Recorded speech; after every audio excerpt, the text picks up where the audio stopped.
história de Daniel, que é o altar da oração. Diz o texto no capítulo 6 que Daniel orava 3 vezes ao dia. Ele é a terceira pessoa mais importante no reino da Pérsia, no reino de Dario, e mesmo assim, com tamanha importância na vida de Daniel, com tamanha grandeza, o sucesso profissional, lá no topo da pirâmide, Daniel é esse homem que ora 3 vezes ao dia. Daniel tem intimidade com Deus, Reginaldo. Daniel é aquele homem que busca a Deus no alto da pirâmide, no topo da sua vida profissional, eu diria assim.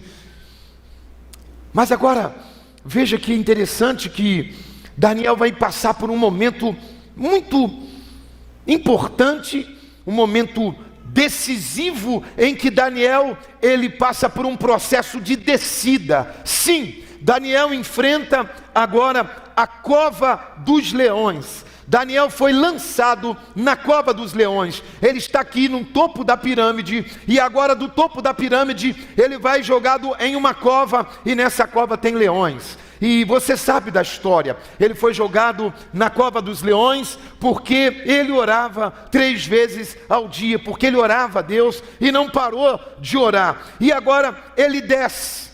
Eu queria falar com você sobre esses antagonismos da nossa vida, sobre os movimentos que a nossa vida faz, que a vida propõe, os movimentos que a vida também impõe, os movimentos de subida e os movimentos de descida.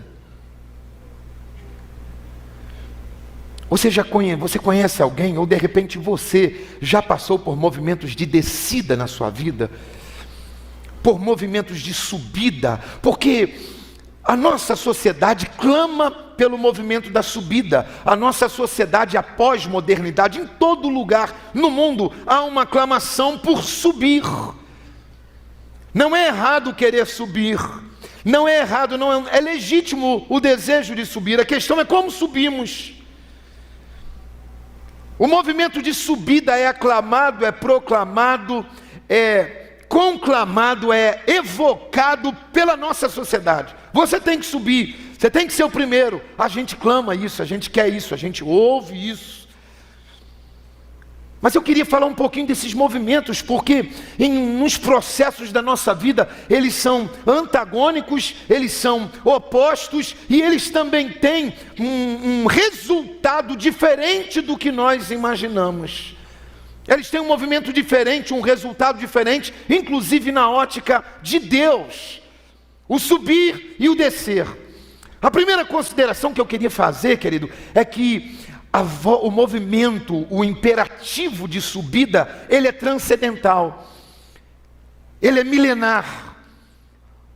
O imperativo, sabe, esse clamor, você tem que subir. Se você não subiu, você não é. Se você não subiu, você não é essa pessoa. Esse movimento, ele é transcendental, ele é milenar. Quem é o autor desse movimento? O autor desse movimento um dia disse assim: subirei às mais altas alturas e me tornarei semelhante ao Altíssimo. Esse imperativo de subida é luciferiano.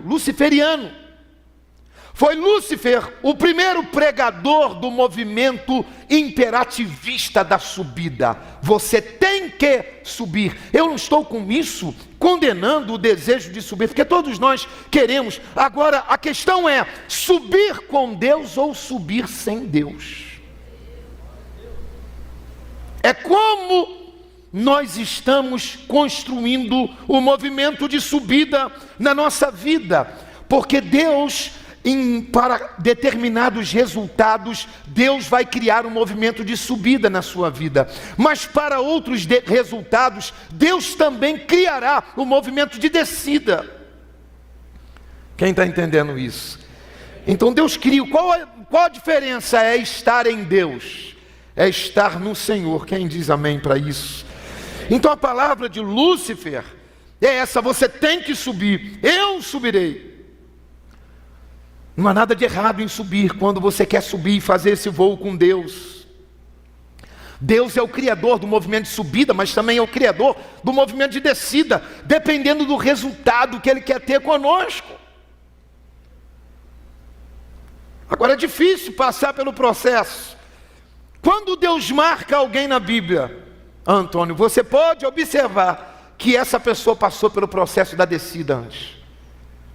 Veja se não foi assim na vida de Abraão, se não foi assim na vida de José, veja se não foi assim na vida de Moisés, veja se não foi assim na vida de Esther, veja se não foi assim na vida de Jeremias. Os homens de Deus passaram pelo processo da descida. E a gente precisa entender esse processo. Deus permite, Deus cria os movimentos na nossa vida. E a voz de Lúcifer ainda é aclamada hoje: subirei, você precisa subir. Então, como lhes disse, é legítimo querer subir. Agora eu preciso saber se eu estou subindo com Deus. Será que Deus está no meu movimento de subida? Será que Deus está nesse negócio? Deus está nos movimentos que eu estou construindo na minha vida? Essas perguntas nós precisamos fazer, porque